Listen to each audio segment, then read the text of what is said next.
So I think we can start. We really do appreciate having such a full hall after lunch, because you know how they say after the lunch, you put on the stage those that nobody will listen. But I'm certain that we have great panel here with really important topics, so we'll also include you. So hopefully you have many questions, and I'm certain you do, because we have with us here Minister for Digital Transformation of the Republic of Slovenia, Dr. Emilija Stojmenova, dobrodošla. Ambassador of the United States of America to Slovenia, Her Excellency, Your Excellency, welcome. Mr. Marko Grobelnik, we all know the well-known researcher, speaker, and thinker in the realm of AI and many more. So we're looking forward to your views. And of course, Igor Zgrabljić from Google, who really understands well how important it is that private-public partnerships are now something that we'll all try to indulge in. So with no further ado, the topic of today is something that there are many buzzwords about: technology, AI, generative AI, automation, and this is our reality.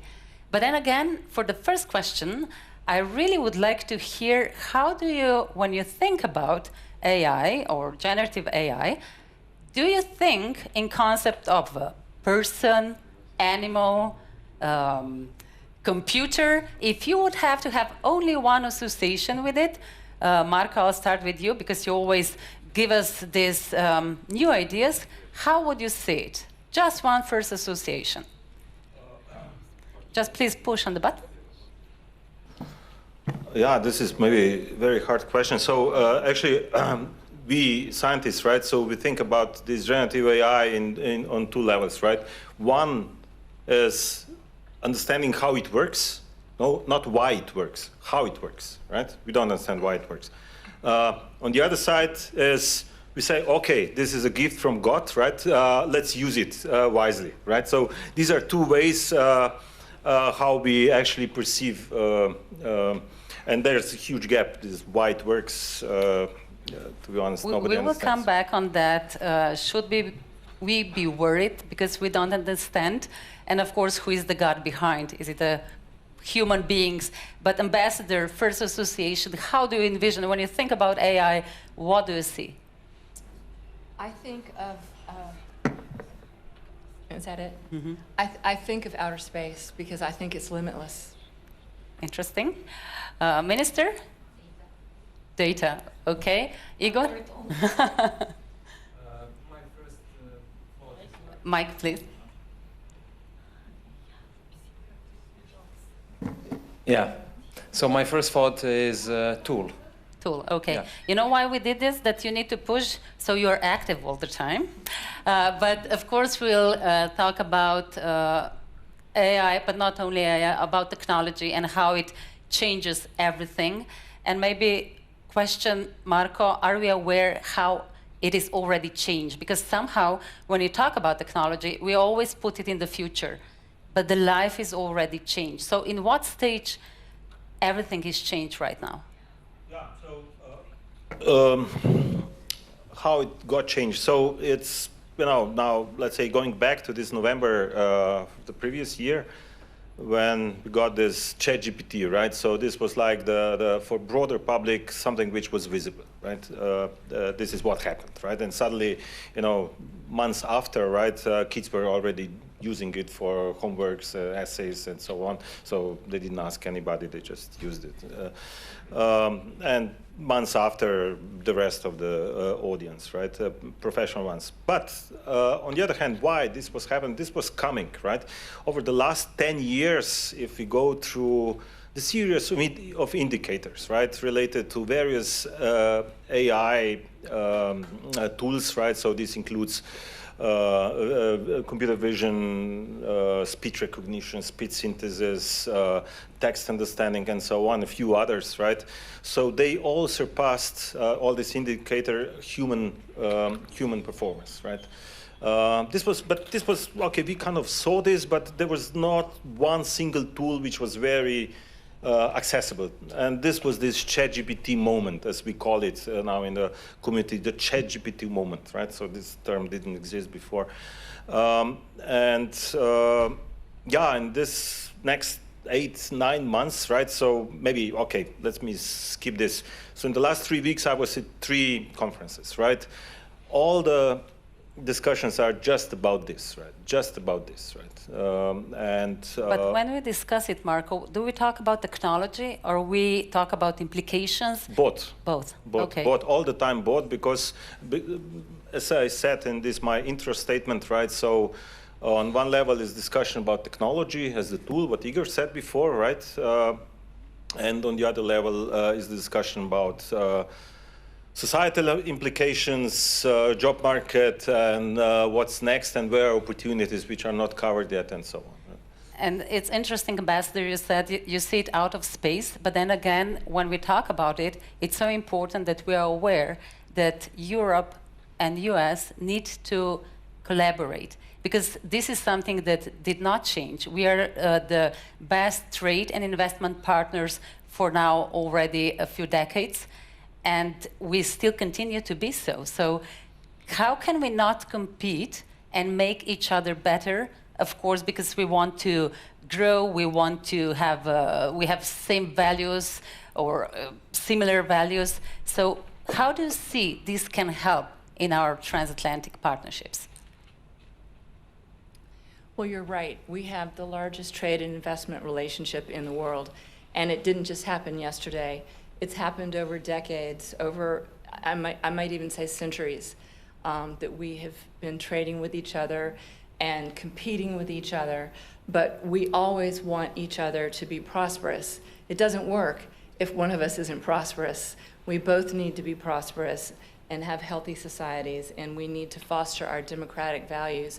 So I think that with something like AI, it is evolving, as you say, so rapidly that if we try, I mean, regulations are certainly necessary, but I think that even the most important thing is collaboration, as you mentioned, keeping the doors of communication open. So, and I might mention the fact that President Biden had 7 of the leading AI companies in the world. He basically brought Silicon Valley to Washington last month. Google, Microsoft, Amazon, OpenAI. Apple. Oh, Apple was missing.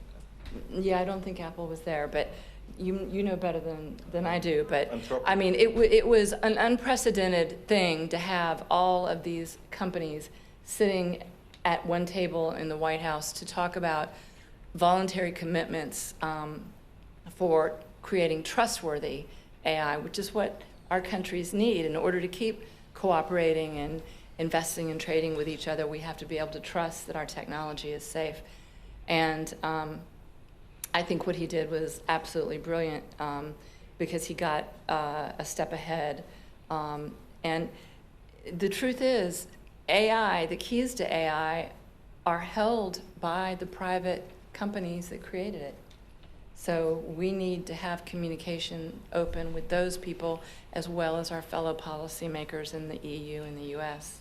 And we'll definitely come back to that, how to regulate, because it goes so fast that many times not even people who are doing it understand not to talk about those who regulate. And maybe coming to you, Igor, in terms of when we were listening to Ambassador, top of the AI companies are in US. When we look at Europe, unfortunately, we don't see that many. And then, of course, we will address the big elephant, which is not a big elephant, but we all know that we talk about China. So how do you see that, and how to make also these companies compete, but at the same time doing it right? Because this is hopefully what we all aim for. Thanks, Ajša. We had a small panel in the morning, so we already almost rehearsed about this conversation. So I think it's, as I mentioned in the morning, is there is no single company or country that can handle the whole AI challenge or transition. And and what Marko is explaining about the deployment and application. So we are, as a company, are looking at this as a partnership between companies, but also between public and private sector at the same time. In addition, I would say also that AI is not something new to Google, obviously, and we've been deploying the technology and using it for years. Just to give you an example, in 1 minute as I'm speaking, Gmail is detecting about 10 million spam emails. And that's being handled by AI technology for years already, right? In 2018, we already had AI principles which were published. So that's almost 5 years ago. And they were predominantly focusing what the ambassador mentioned on, the responsible deployment of the technology, on its social accountability of it, on how to make it beneficial for people, societies, but also we also identified things that we don't want AI to be used as technology, which is obviously harming people, creating biases, and so on and so forth. So what I'm trying to say is that there should not, from our point of view, there should not be fear about AI per se, because that's something that we already live in. The question is, how do we embrace the new technology? How do we look at AI as a supplement to human capital? Because it is a supplement to human capital. And this is why personally, my first instinct is to say that it's a tool. Like whoever tried BART or ChatGPT or any other tool, you see that I'm using that as a noun as well, you will see that it's something that definitely is changing how we live, how we think.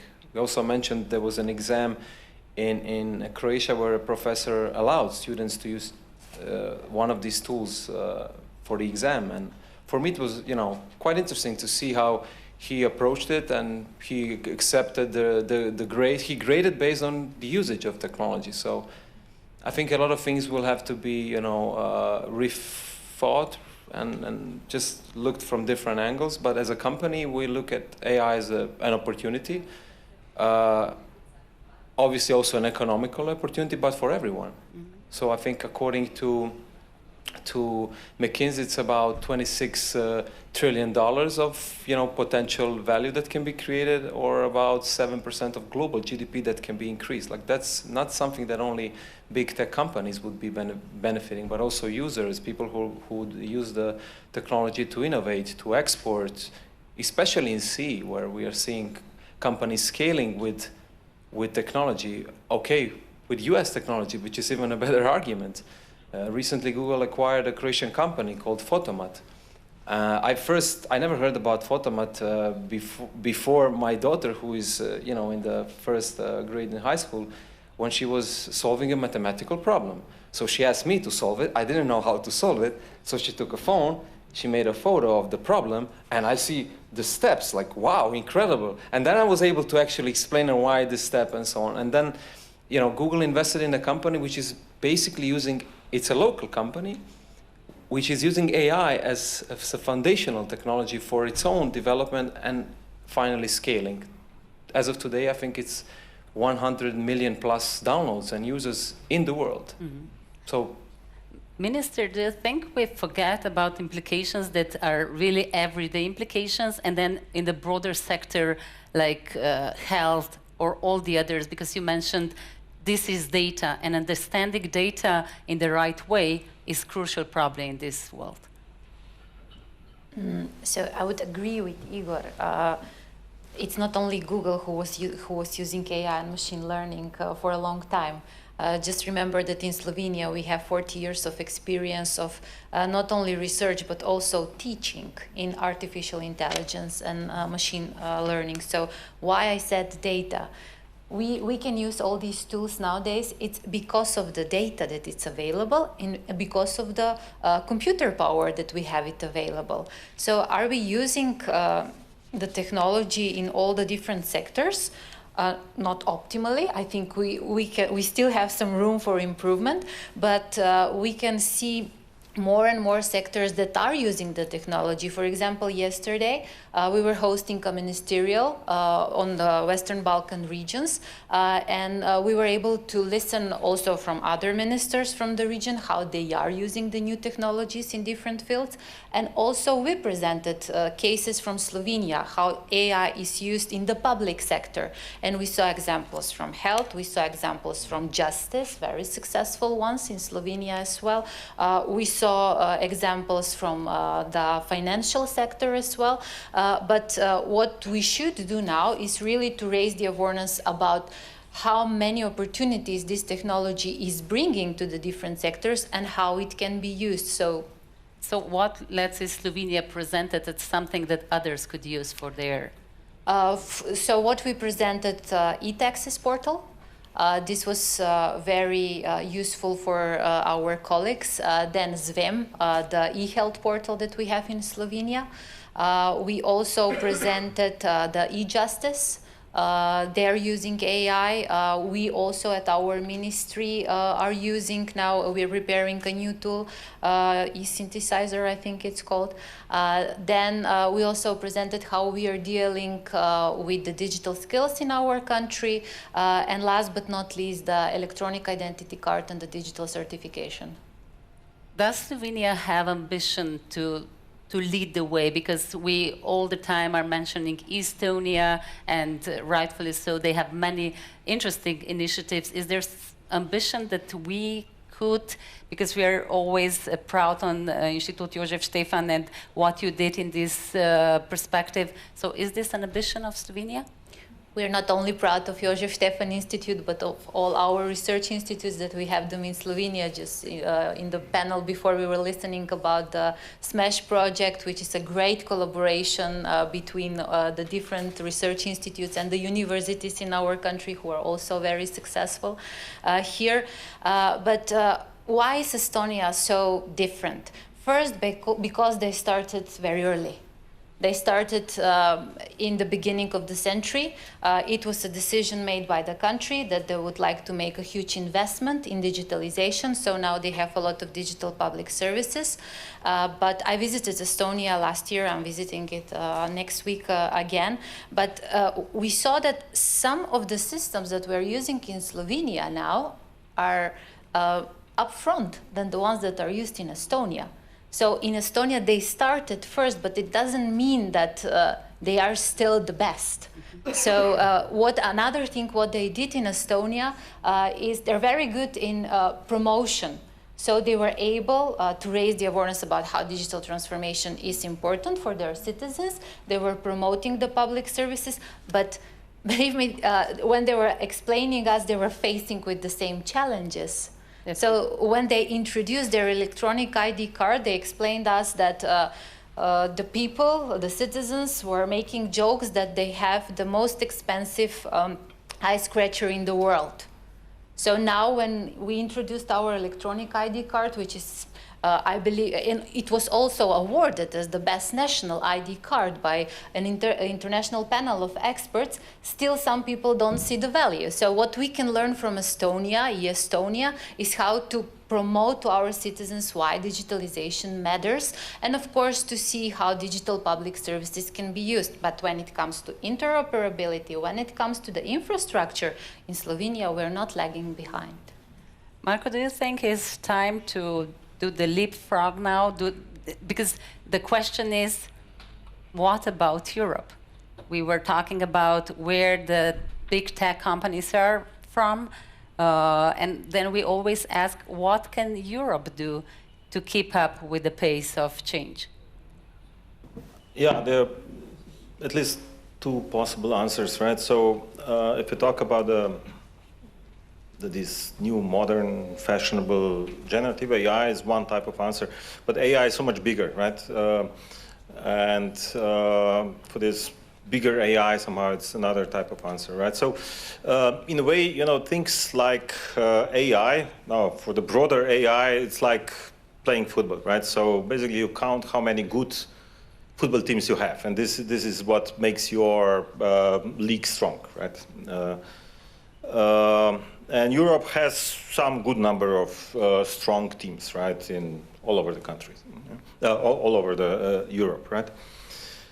So on that side, we are sort of competitive, right? But whenever it comes to discussion to the generative AI, then basically the discussion is only about more or less 4, 5, maybe 6 companies, 7, it depends how we count. So out of which the main ones are, the 4 main ones are in US, right? OpenAI, Microsoft, I don't know, Anthropic, Google, right? And Meta, right? So these are the top 5 ones, which are way ahead, right? Chinese have like 3 units, right? 3 teams, right? Which are like lagging behind maybe year and a half from what US has, right? And Europe has 1 team, right? Which is technically Aleph Alpha, sponsored by SAP. So that's it. This is the whole thing whenever we talk about generative AI. There's no extra player, right? So it's very simple. And the game is constrained by the infrastructure which is available, right? These are GPUs, right, which have limited production. They all produce pretty much in US, right, NVIDIA. And whoever has them, like Google has a huge number, right, of them, Microsoft, that's why they are so much ahead. Otherwise, there are not many secrets. On the generative AI. The rest of AI, right, what we touched before, right, and this includes many other applications, there we are, I think, quite competitive, right? Based on the actual indicators, right, so AI is not one thing, right, so we have the whole ecosystem in which AI evolves, right, so this would include academia, investments, job markets, incidents, policies, and so on, right, and several more. So here on academic side, Europe is competitive with China and Europe jointly, right, with US and China, right, while to skip the other dimensions, on investment, Europe is really weak. And this is where pretty much only China and US remains as 2 players, right? With slightly different spins, or approaches, but that's it. So your question about Europe, yeah, we are solid, but we are like behaving like a little bit spoiled kid, right? I would say not fighting enough, right? Not fighting enough. Do we need to fight, or do we need more collaboration? This is always the question. Collaboration, yeah. You see what we discussed before. So collaboration. You mentioned collaboration in your intervention before. Collaboration with this top 3-5 companies, right? In US, it's collaboration not with US itself, but it's collaboration with companies, right? With 5 or maybe 3, 4, 5 entities, really, right? And with a more or less closed technology, with the exception of Meta, right? Which open source everything. It's not necessarily that easy, right? It's not necessarily that easy, yeah. So when we talk about US-EU relationships, there are always these acronyms that got me really spooky, like TTC, TTIP, and all the stuff. But TTC is something concrete that really is bringing some results. Maybe, Ambassador, if you would enlighten a bit, what is the aim and how do you think this helps grow Europe, but US at the same time? I will, and I'll say last year it was ESG. This year it's TTC. TTC, the Technology and Trade Council, came into being in 2021. Another prescient idea of President Biden and President von der Leyen, in conjunction with some other European leaders. They realized the importance of bringing policymakers together to address the opportunities and the risks presented by this new technology. And they've had 4 iterations, I think, of meeting, and each time they get together, they have more and more concrete ideas. For example, they've worked on the climate transition developing all kinds of things to improve electrical grid optimization and agricultural optimization, doing things like forecasting extreme weather. Those things can be very, very beneficial for society without society actually developing, like you were saying with Slovenia, not actually developing your own AI companies, but taking the benefits of AI and using those creations to benefit your own society. The Trade and Technology Council is, I think it's evolving. And just like the technology is evolving, I think it's flexible enough to allow them to continue coming up with new ideas. And it's not just policymakers. That's what you were saying, Marko, is they're bringing, NGOs, scientists, and the stakeholders and the innovators to the table. And again, it's not to create AI, it's to figure out how are we going to use it? How can we make our society better with it? I hope that answers your question. Thank you, yeah. Can I say one thing about Slovenia? I had the opportunity to visit a company here about a month ago it's called Instrumentation Technologies, and they are using AI and quantum and other emerging technologies in their work where they make precision instruments. And those instruments have been used on everything from improving the accuracy of brain surgery at the Mayo Clinic in the United States to being used by NASA in outer space to measure, take precise measurements of gas.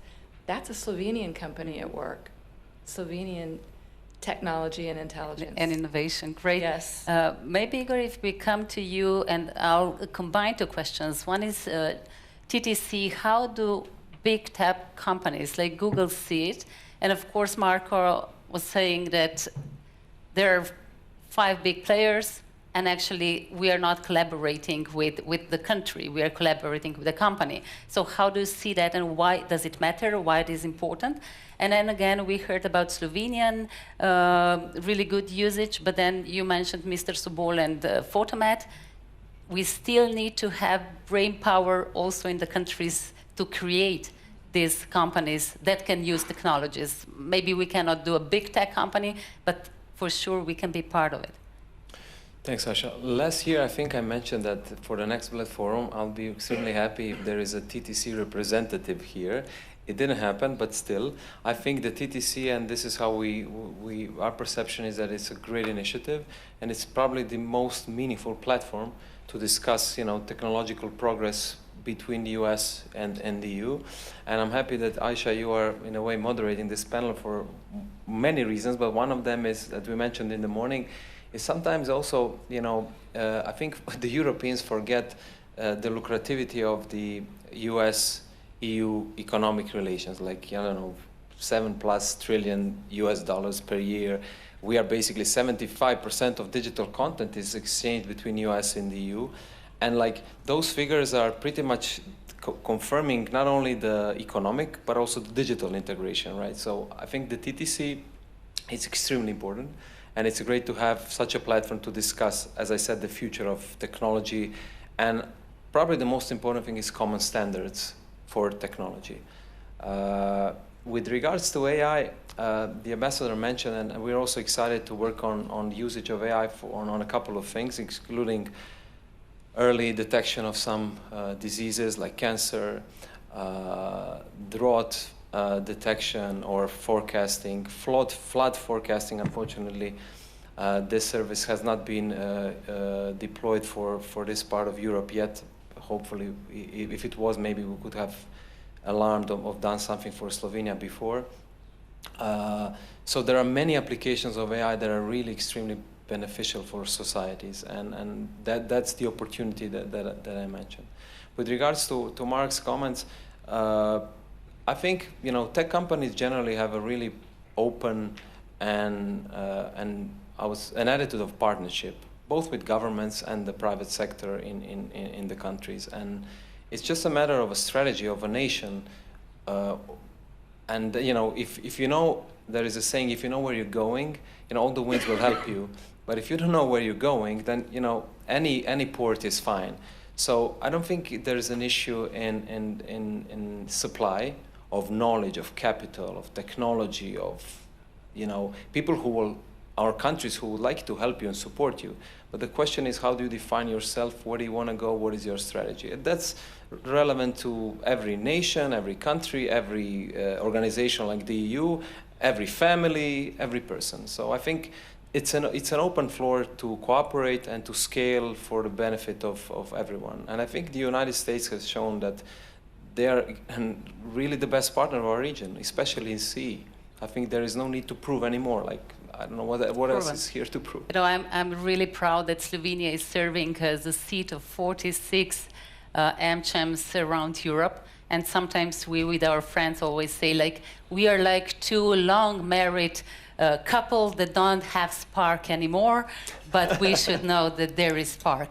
And to spark up a bit discussion, I would really love you to ask some questions. So if there is any question from the audience, we have a mic there, and please bring in the question, because we'll continue, of course, if you have something on the collaboration, innovation, because we'll continue with the regulation, which might not be the spark that we need right now. So any question? Yeah, I see here one hand. Just please tell us who you are. Right. So my name is Anya. I come from the European Crypto Initiative. I very much love the comparison with the outer space that the ambassador made. My question would be, knowing that now we've made this comparison, with regard to the outer space, there is an international treaty, and it sort of belongs to all humankind, as in it's a province of all humankind.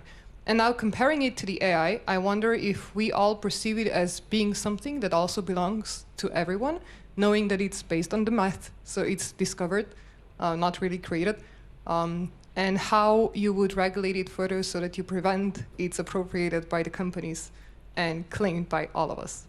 Is this question directed to someone, or you would like everyone to answer? More or less, everyone. Okay, so let's go this way, Marko. Yeah, so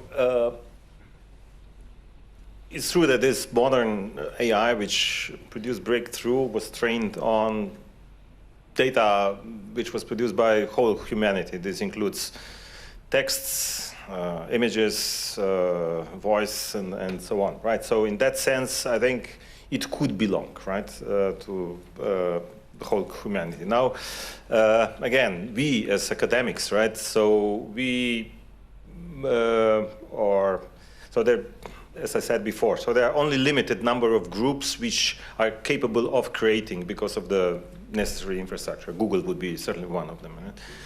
What was interesting in this last couple of weeks, traveling and meeting these people which are creators, they're extremely humble and really fighting for progress, right? So very interesting feeling.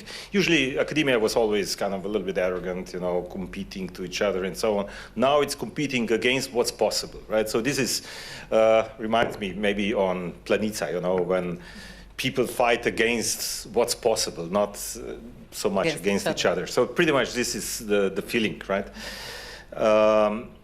Yeah, so this is on the academic side. On the, what you're asking, of course, there's also the huge cost associated, which not everybody can afford, and this obviously complicates.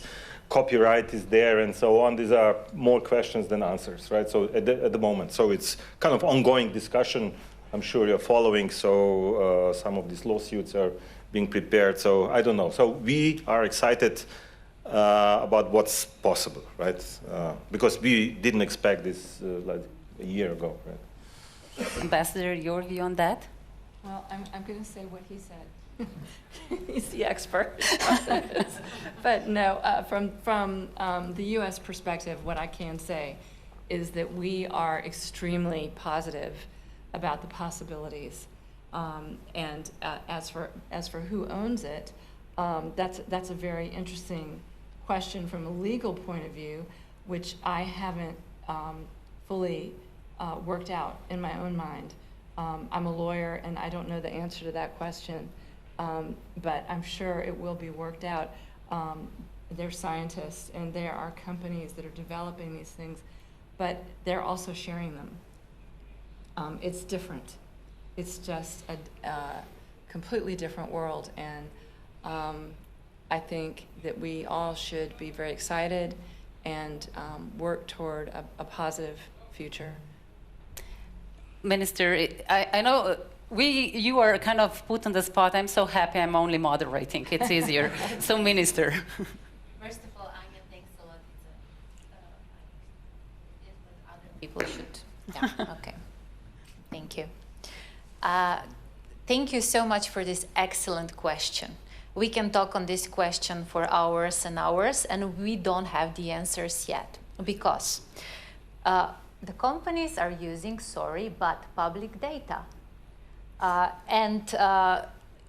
It is true, you're using public data, and you were able to modify your algorithms because we were using the tools that were made by the companies and to improve the tools.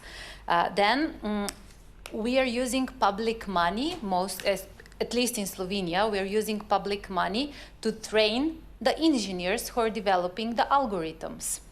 Then, of course, the infrastructure is owned by the company. They made the investment in the infrastructure. But don't forget that it is the governments who invest in the electronic communication infrastructure so that the companies can deliver their services to the people. That is why this is a very complex question. And the ambassador said she's a lawyer and she doesn't know the answer. I don't know the answer, not as an electrical engineer, not as a politician.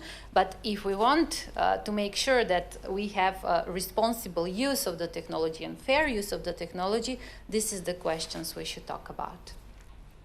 Igor, it's not easy to be the last one, huh? Well, I don't expect myself to have the answer to this. What I know is that in the last balance sheet of Google, we don't have AI in the assets as a technology, and I think it's something that belongs to the humanity. I will make maybe a short digression to sports. Like, is football owned by a nation?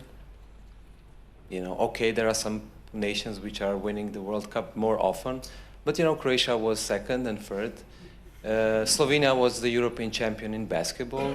You know, there are things which are, obviously, there is more talent, more resources, scale of something, but I don't think it's owned by an individual country or individual company. Yeah.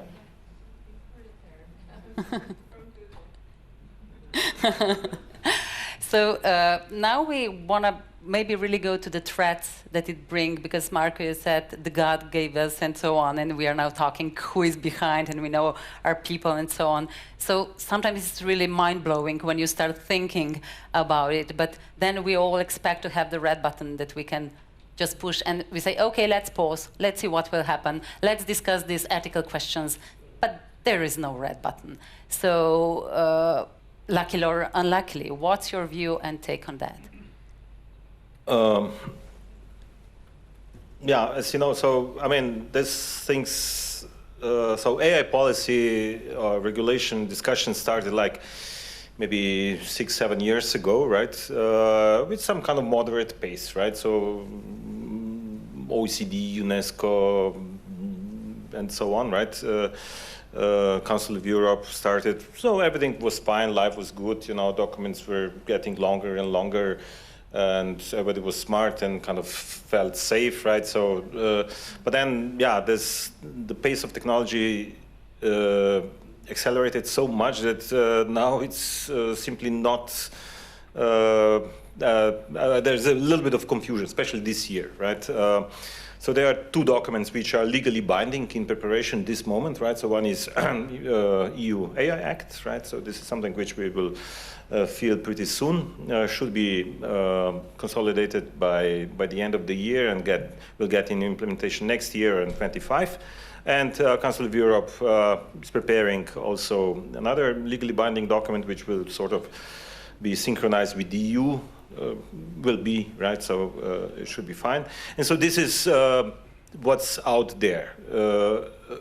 on the other hand, the US is kind of watching and being prepared, Chinese as well, right? And the rest are observing, more or less observing, as I would say. I'm in some of these bodies, right? And so I see this from the inside. I see also the confusion from the inside, right? We cannot even agree, you know, on the proper definition of AI, right? So there's one from 2019, which I was even head of that working group at OECD back then. Now we are redefining, because today's AI changed so much that we need to change maybe 5-6 words, but we spent already like 3 months discussing what to change. The word human kind of went out of the definition the moment. Now it's a long discussion how to bring human back into the definition. Everybody's cheering, oh, put human back, but we don't know how. True. Ask Brett or ChatGPT. We tried, you did, but it returned only what we put in a few years ago in, you know. It was, no, certainly we did. Yeah, so this is this regulatory process, but being kind of serious, I think what EU is doing is very pragmatic, it's good. So it's not regulating technology, it's regulating application, right? So ChatGPT is not dangerous by itself, but, well, if you use it in healthcare, well, then you should be careful, right? If you're using for games or things like this, it's less critical. The same with other technologies, right? Face recognition and so on. So application is regulated into forbidden ones, right? High risk, where companies will have will need some extra certification, and less problematic ones. So this is the whole logic of this regulation, and now it's pretty much the last stages of discussion where to put the red lines among forbidden, high risk, and what about the red buttons? Are there red buttons are somewhere there, right? Although, you know, red button. Imagine now. Autonomous car, right, which would have red button, suddenly would be faced with drive by yourself, you know. This red button thing is not that easy, you know. Or imagine a fully automated factory, right, where you would have red button, so AI would be dropped out, right. Wouldn't be easy, or in Google, right? Red button, don't rank results using AI. Nobody would be able to find anything anymore, and so on. So this red button, yeah, it's a nice discussion, but it's not always easy to implement it. Right? Maybe I would come to you, Igor, in terms of regulation, because we sort of see two ways.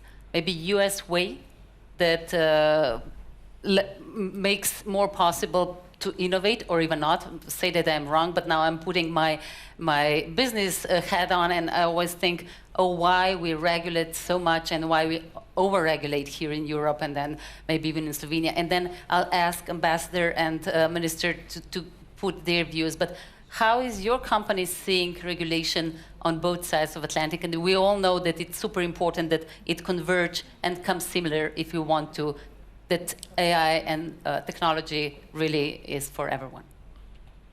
Right. So we already, function in a regulated world. So it's not a question whether tech companies should be regulated or not. They are already regulated. The question is, how do you improve those regulations?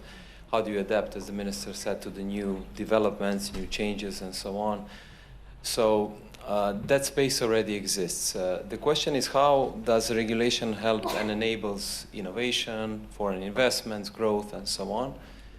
How will local companies tackle the demands of the AI Act? How many lawyers do they have in the company? How many experts do they have to read 150 pages of a law? We have those people. You know? More, 200 plus. Yeah. So so as a company, we are involved in the process of EU regulation. We are complying with EU regulation, and we're working with regulators in Brussels and nationally, at least, to inform them about our positions. How do we feel regulation could be improved for the better, to being an enabler, right? But obviously, some regulation will come on the burden of smaller economies or smaller companies who want to scale and innovate. That's to come into your question. So, and I'm not sure how they will be able to cope with some of it. That's one aspect. The second is recently there was a Digital Services Act that was worked on in Europe. There was also some obligations a few days ago that tech companies had to abide. We're doing that, so it's not a matter. But the question is again, how regulation is smart, if we can call it smart. Is it enabling, and is it a result of a stakeholder approach? Where you have academia, NGOs who we work really close with, think tanks, the public sector, the private sector. I'm thinking that not always it's a case where you have this stakeholder approach, but it's more of a, we don't understand this. This is, very strange. This is dangerous by some criteria, by someone, defined by someone, and then let's set up a regulation for it. So I think in many instances, some things are being created very, spontaneously and not even systemically, but they just, I'm not referring to AI. I think that's too important not to regulate, but there are some things which could be approached more of a stakeholder way. Minister, what's your take on that? And you will, in this sense, also talk about EU and about Slovenia. So you ask whether there is a red button. Yes, there is a red button. We can cut electrical power. There is no connectivity. There is no AI. But we don't want to do that. And we don't want to stop innovation in artificial intelligence. We had the discussion at the previous panel as well. So is regulation fast enough? No, it's not. Because when AI Act was preparing, when the Council of Europe was preparing their documents and guidelines, there was no generative AI so much. So now they need to rewrite many of the things there. And once we will have on the European level, we still need some time to translate that in the national legislation, which means there will be another new technology that is coming up. So regulation simply is, of course, we should say these are the use cases we should regulate, not the technology is neutral, but we must agree on the principles of use of the technology. So we should start at the beginning and not at the end, because otherwise we will always miss a lot of threats that are brought by the different technologies. So we should agree that not only artificial intelligence, but all new emerging technologies, also neurotechnology, it should be human rights by design, it should be ethics by design, that we should use the technology in a responsible way, and so on and so on. So at our ministry and also at our country, we're practical here. So instead of considering what we can regulate the technology itself, yes, let's find the most dangerous cases, but let's agree on how we should use the technology. And Igor mentioned the regulation, how regulation is smart. It is the same as the technology. Regulation cannot be smart. It is us, the governments and the companies, who can be smart and act in a smart way. For example, in the Digital Services Act, there were companies, and Google is one of them. And for example, Meta is another, who were very responsible and were participating from the beginning. And you involved a lot of your experts that were sharing with us what are the concerns, what can be implemented, what couldn't be implemented. So it was not like, no, stop, don't do that, because you're aware you're responsible companies. And there are some companies who say they will not follow the legislation. We know which companies are they, and they're both from the States. That's why I also like what you mentioned. It's not the relations between Europe and the US. Of course, we are collaborating. It is about collaborating between the governments with the companies that share the same values. I don't see any problems in this collaboration. So if you ask me, instead of focusing so much on regulation, we should focus on the principles of how we should design the technology. Do you think that the right-sized country, because we never use small for Slovenia, can be the ones who can help and lead? Because, as we said, it's all over the place, so we can be limitless in that sense. Is this something that we could help and be part of? Definitely, and we have an experience with many pilots in the past. Also now we are discussing, for example, for the Digital Services Act, how to make sure that our national legislation will be even better than the one that is suggested by the European Commission. So we will pilot something with UNESCO here. Absolutely, it's much easier to do that in a country with 2 million people than to do, for example, in the United States or in some other country. Ambassador, you being a lawyer, when we talk about regulation and these new fields, do you think that the US approach is different than the European one, and what we could learn from each other? Of course, we can always learn from each other. And are the approaches different? I think the answer to that is yes. Historically, the United States tends to lean in favor of fostering innovation before we engage in regulation. And from what I can see, Europe is a little bit the other way around in wanting to anticipate problems before they arise. Is one better than the other? No. They're just different approaches. What we have to keep in mind is the basic foundation of what we want to achieve. We want to preserve our democratic values. We want to be safe, prosperous, secure, healthy. We want our environment to be sustainable. And so those should be the goals. And I can say among some of the commitments that were made in Washington last month, it involved voluntary commitments to do things like be transparent, to have your product reviewed by an independent third party before it's released to the world, to do things like watermark AI so that you can identify it as AI. Just so that there's several others that I can't recall offhand right now, but by engaging in those voluntary commitments, they're taking the steps to make the world safer and kind of set their own guardrails. And the other thing I would say about the reset button or the pause button, I agree with what everyone else has said on the stage, that this technology is moving so rapidly that what's true today is not necessarily true tomorrow. If you engage in the European AI Act, and you 2025, I heard 2026, I don't know. I think we're going to be living in a different world in 2025. And so can the regulations keep up with the pace? That's the real question. So it's not that one's right and the other one's wrong, but we really need to be nimble and make sure that what we do release into the world is trustworthy. So now it's time to bring human in. So knowledge of the human and question is there. But before you get the mic, let me ask the first question about the knowledge, Marko. How we can be sure that us, as grown-ups, but also the kids who are coming, will be prepared in the world in 3 years? Because we used to have much longer spans to prepare people for how the reality will be, but now we are living the reality. So what do you think is crucial? I mean, short advice would be aware of possible troubles, right, with this technology, and being open towards positive scenarios, which are many, right? And there are certain areas like education which are way more exposed towards this new technology, right? Job markets, different areas, right? A little bit less, but still.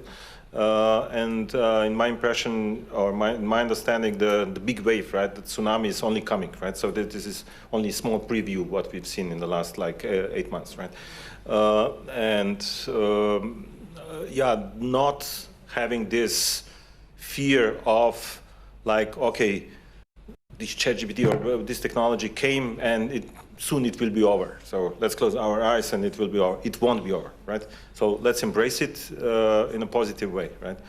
And I see lots of even academics, right, which are a little bit scared, right? And they don't want to embrace it, but this is the only way how to do it, right? Kids usually they do they have a problem.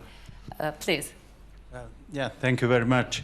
Janez Malačić from Faculty of Economics, University of Ljubljana.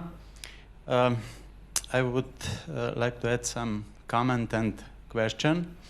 And first comment, I'm concerned that European Union is a front runner in regulation. I would be much more happy if we would be much more in front running position in innovation, like Ambassador told us for US. It is simply, or has been simply, too long Europe is in such position. And if I can give comparison with car transmission. If you go to US, almost every car will have automatic transmission. So you should ask if you would like to have the manual. This manual transition. In Europe, it is opposite. And I'm afraid that this front running in regulation is somehow similar thing. And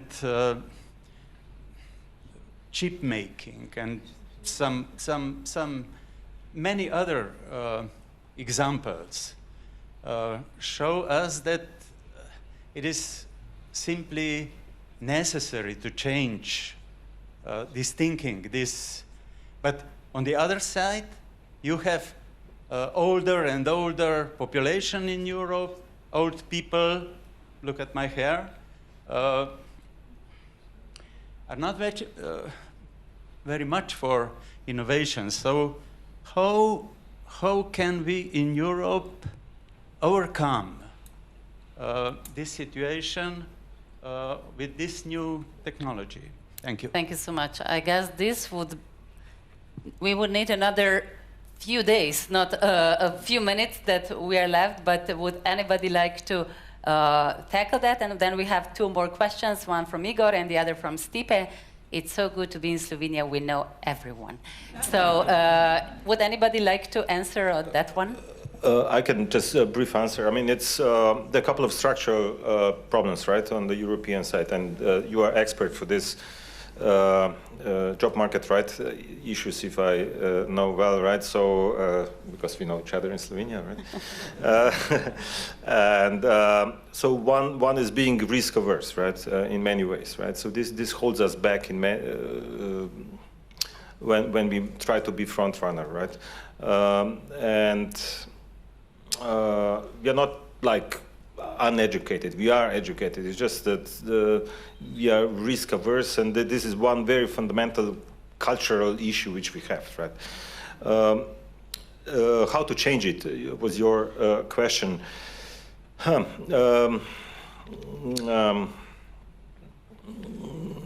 mean, I can tell you how we are trying to do it at Jozef Stefan Institute in our department. This is where I have influence, right? So that we do it in such a way that we cross our team or our teams with US excellent environments, right? With couple of top universities where we have links. So this is one way how we try to bridge this, right? And the way to Europe actually leads for us through US. This is, I wouldn't say set truth, but this is truth, right? And this holds for last at least 15 years, right, if not more. Interesting note. Mr. Orešković, please. I was carefully listening the comment from Madam US Ambassador, what we want to get as a society from what's happening. Because at the end, hopefully it's about society. and we all declare it is like that. And brief reminder, some theory says we had 8 great leaps in the history of living creatures at the Earth, and last 3 were connection between what's happening with evolution and culture. And now we are at the verge of the moment where culture, meaning technology, meaning knowledge, is running much, much faster than we can catch up as a society. I, by chance, have a kind of information from internal circle on what's going on in DeepMind, in Microsoft, in IBM, how fast it's going, and what are the internal discussions and the problems on what we understand, what we can control, and so on. The interesting phenomena for me is the other knowledge, and how must we invest in the other knowledge, and how governments on both sides of Atlantic are incompetent and unprepared to talk with the technology. We call Big 8 and ask them what they're going to do to regulate themselves. But it's not knowledge to knowledge discussion, it's knowledge to politics discussion. And if we would look into the funds, how much we invest, and please let me understand, I am an entrepreneur, getting a lot of revenues and profitability from this business. But I can't forget that I'm a human being. And so it's really phenomenal. An avalanche of phrases without content on what we're going to do as a society to control or put the technologies to serve us. How much money we invest in behavioral research, economics, evolutionary psychology, everything what we can bring to the table to follow up immediately, real time, what are the consequences of what's happening on the other side. 0. And it's phenomenal.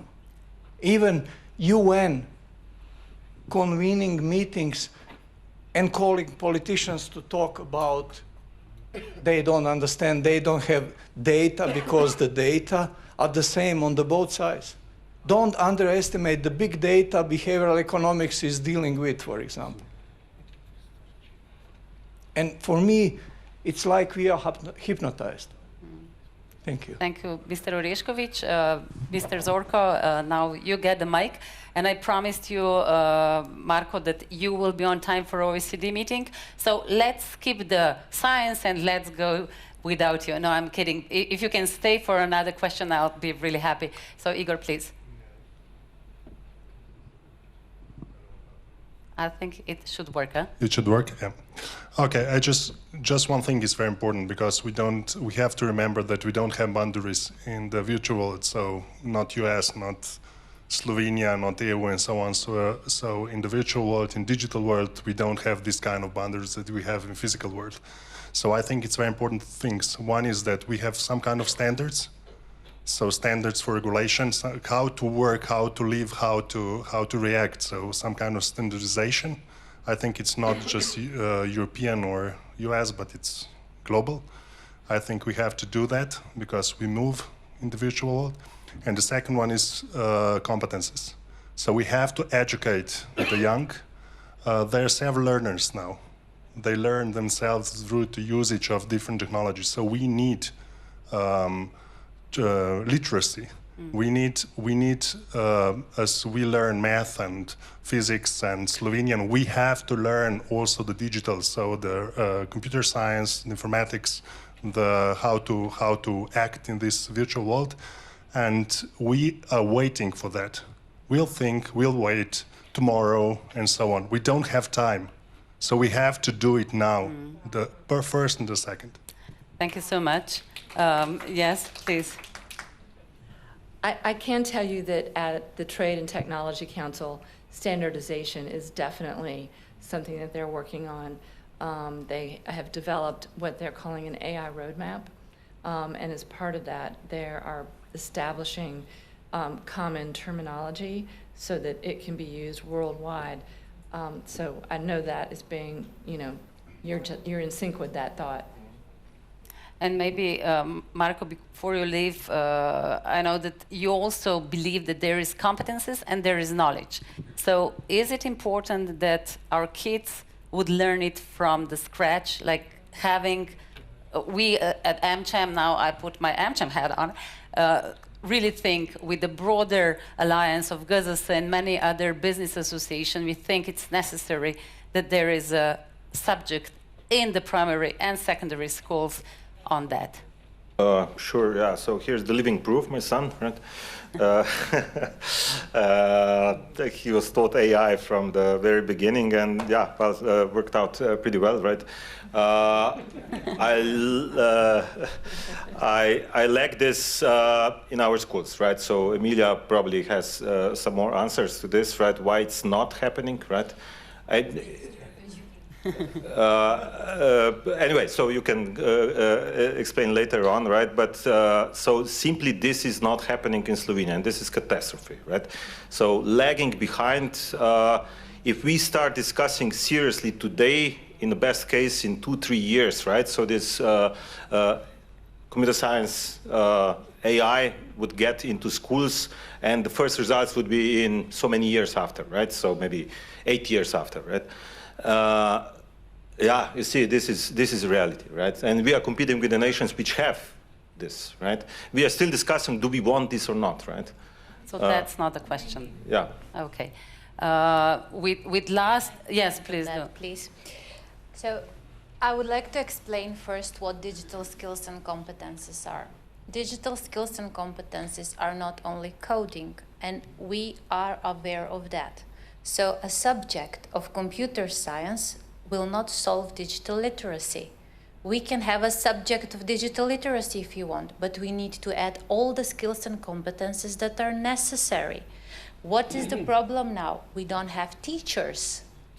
We don't have teachers with the skills and competences to educate the children.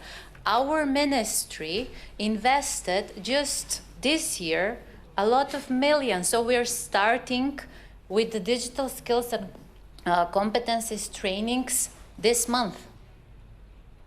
We are not against a compulsory subject, but it's not computer science, because digital literacy is much, much more. And we had a panel earlier, and it's digital and media literacy, which is not coding. That is not only computer science. I'm electrical engineer by education. Yes, and this is something that they will definitely continue to talk about, because it's really, really important.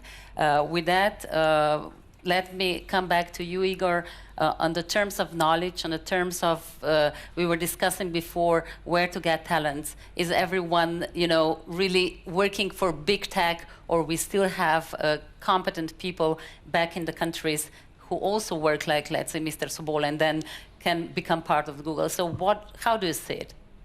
Well, I think we have extremely talented people in the region, like in Slovenia, where we are right now, in neighboring countries, so that's not a question. I was personally very saddened where my son, who is now going in his 5th grade, his most hated subject was informatics. I was shocked, I was like expecting, wow, my son, he's totally digital native. Like, he knows stuff that I don't know on the computers. But it seems that there is something fishy in the way how they are, technology is presented to the children. I agree with the minister. It's very complex what digital skills are, but definitely what we are missing, I think, that our children, at least when I say children, it doesn't mean 18 and plus, but kids of 5, 10, they're digital native and we are not. They are acting, behaving, living with technology since they were born. But the big I was question not. is they only consumers What I'm or saying, they are creators? No. But No? they are extremely good at also creating videos, doing things, understanding. They're thinking about their careers as being influencers. I was never thinking, and that's not a joke. No, I really wanted to be That's all my not a life. joke. So, but I'm trying, you know. what I'm just to- saying, what I'm trying to say is that we should all be more curious about our kids, and we should be more curious about what does it really mean to be digitally skilled today, and to be honest and say that I think as a generation, we didn't answer this question: how to teach the children to what is required from the upcoming or already wave where of we live in. technology development. I don't think we have answered that question. I'm afraid that we opened many questions and don't have all the answers. We might ask Brad, ChatGPT, but I really appreciate all your comments and answers, because this is something that we all need to indulge in. And thank you so much. It was a great panel. Thank you.